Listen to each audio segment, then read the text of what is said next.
Hello and Assalamualaikum. My name is Nur Karina Azri binti Azli and my metric number is H2020310. Data can be described using by graph and table. First, frequency distribution. The purpose is to organize message of data elements into a smaller and more manageable group. There are 4 steps in constructing a frequency distribution for qualitative data. Step 1. Decide on the number of class. Step 2. Determine the class interval or right. Step 3. Set the individual class limit. And step 4. Make a tally mark for each data entry in the appropriate class. Then, relative frequency distribution. The relative frequency distribution is the portion of percentage that fall in the class. To find relative frequency of class, divide a frequency by the sample class. Next, histogram. We use frequency for y-axis and midpoint for x-axis. Find lower boundary and upper boundary first. To calculate lower boundary, lower limit minus 0.5 and for the upper boundary at 0.5. Next, to calculate midpoint, divide sum a lower class and upper class limit by 2. Lastly, frequency polygon. Same as histogram, a frequency polygon also use frequency as y-axis and midpoint as x-axis. Thank you, and I will pass this presentation to Balkis. Thank you, Karina. So, I am Balkis Anandi binti Azli, metric number H201B2084. We present my part, which is measure of central tendency and interpretation. Central tendency is a statistic that represents the single value of the entire population or a data set. Mean, median, and mode represent the whole distribution of scores by outlining the most typical central or representative value of the distribution. They thereby condense large data set by describing them with a limited number of digits. Each of the 3 definitions of typical is unique. Alright, first is mean. As we know, in this diagram, once we have determined the frequency and midpoint of each class, we must determine the class mean. To do this, we multiply the sum of the midpoint by the sum of frequency to obtain the class mean or fx. The sum of all fx is calculated by adding the total fx, which come to 3454.5. The answer is over x equal to the sum of brackets 3454.5 over 50, and we get 69.09 as the mean labour force by age group in Kelantan. Second is median. For the median, we calculate the total frequency to get the total cumulative frequency with the cumulative total starting at 5 added to the second total frequency, which is 15, then getting 20 for the total frequency, and then repeating the same steps, and the solution after counting all of them and divided by 2 is equal to the bracket 50 divided 2 equal to 25 of observation. So the median class is 57-73 because we are looking for the number closest to 35, so it is 31. So size class 57 minus 0.5 gets 56.6 plus bracket 50 divided by 2 minus 20 total 5 divided by 11 bracket multiply scale 17 equal to 64.235. The total median of labour force by age group in Kelantan. And the third is mode. Mode is the data entry that occurs with the greatest frequency. If no entry is repeated, the data set has no mode. If 2 entries occur with the same greatest frequency, each entry is a mode and the data set is called bimodal. So solution, step 1, we determine the location of capital class based on the highest frequency. That is, the size class is 57-73. Step 2, define lower class boundary LM. So LM equal to 56.5. Step 3, determine the size class, means the size class 73 plus 0.5 equal to 73.5, and 57 minus 0.5 equal to 56.5. So C equals to 73.5 minus 56.5, and we got 17. Step 4, determine increment 1 and 2. So increment 1 equal to 15 minus 5 and got 10. Increment 2 equals 15 minus 11 and we got 4. Step 5, calculate the mode.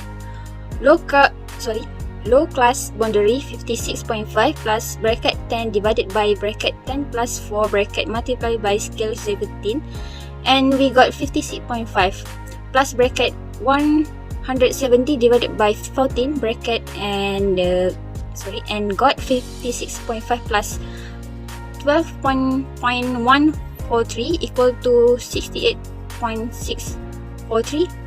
Therefore, the highest level force by age group in Kelantan is 68.643. That's all for me. So next I will pass the next presentation to Izzati. Assalamualaikum and hi everyone. My name is Nurul Izzati binti Azman and my matric number is H1A2579. Today I want to present about measure of variation. The range of a data is the difference between the maximum and minimum data entry in the set. Formula of range is equal maximum data entry minus minimum data entry. The solution of the range 141 minus 22 equal 119.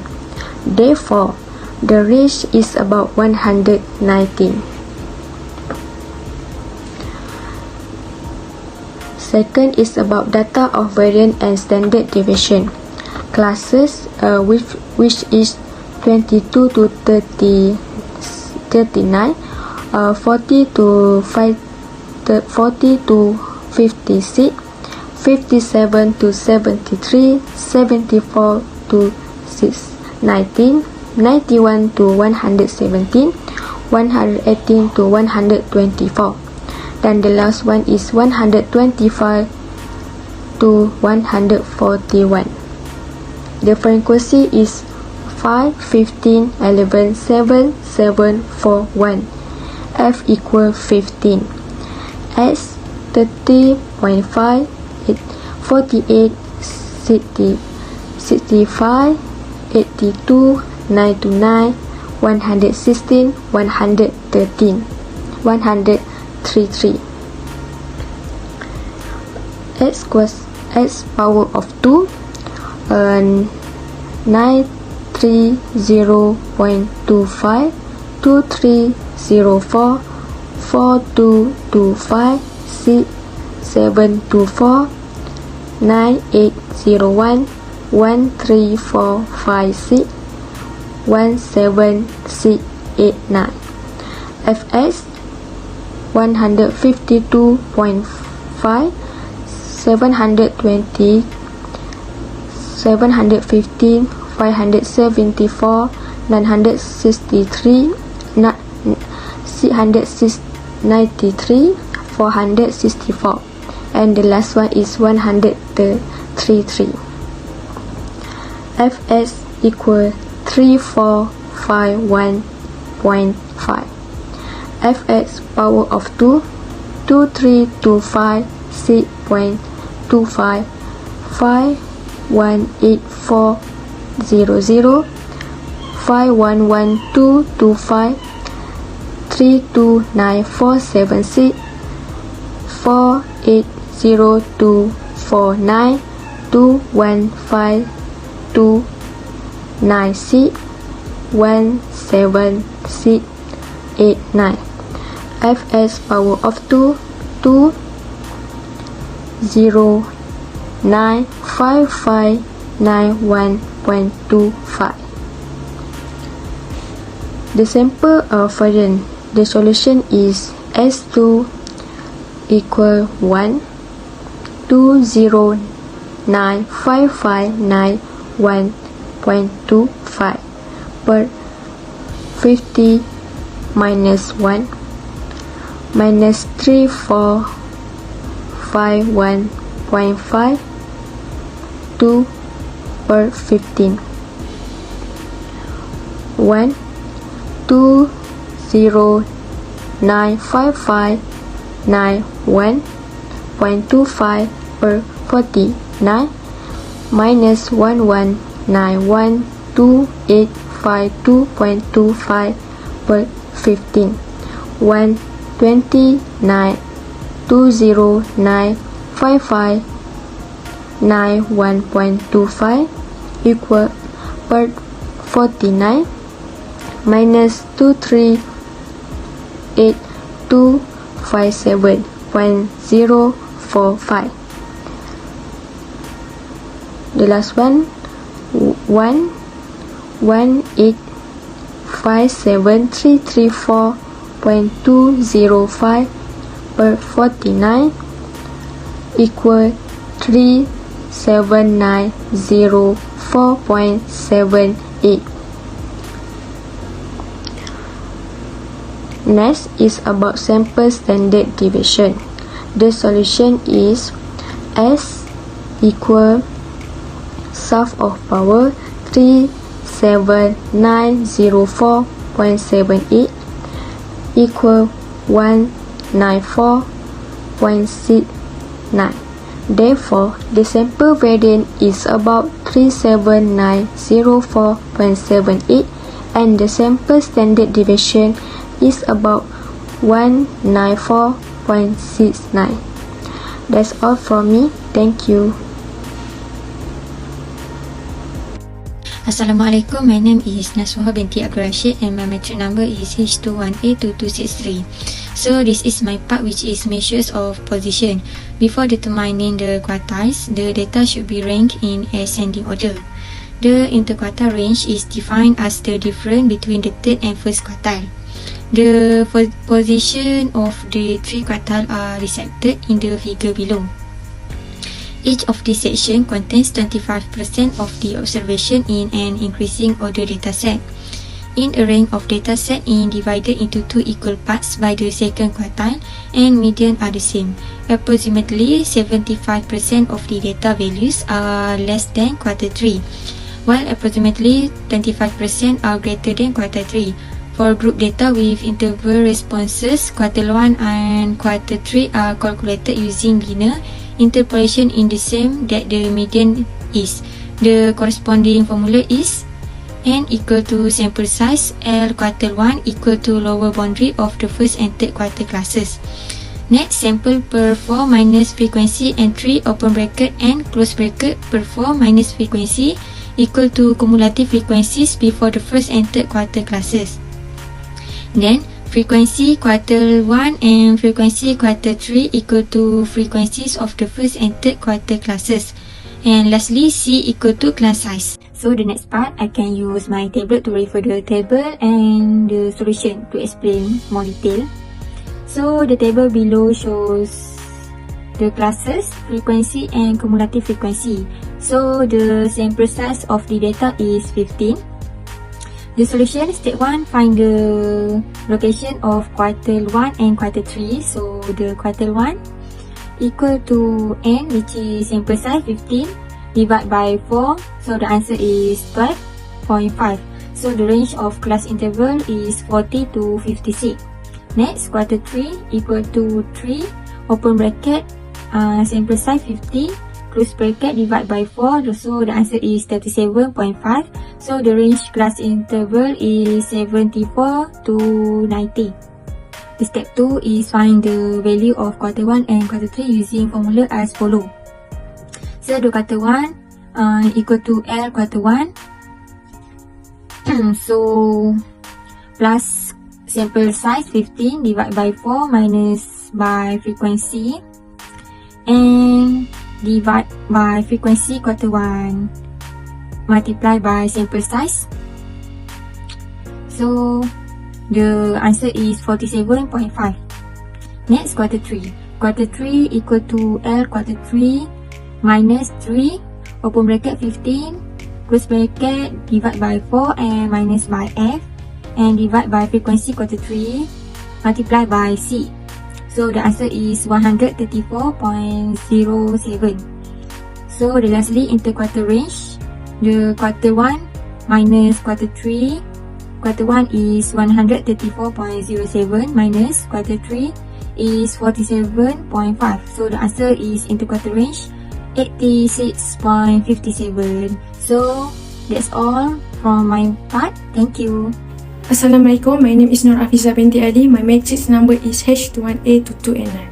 Today, for part B, I will begin with the introduction to the data and variable involved.